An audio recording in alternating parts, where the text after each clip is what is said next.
let's head outside and I'll walk you through how I do an overhead crack. So here we are outside. We live right next to a highway, which is why my voice is elevated to this obnoxious volume.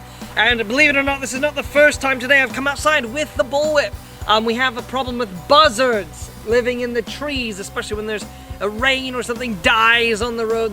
They like to come up, and so a few weeks ago I took my favorite Christmas present from this last year, which was my Red Ryder BB gun. I went out and I shot them. Took about, half an hour to get them all. What is that? And then they'd fly off.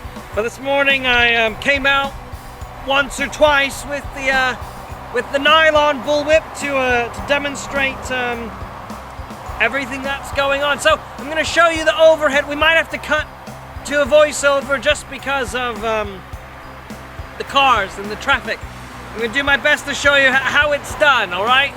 You just go over the head one direction,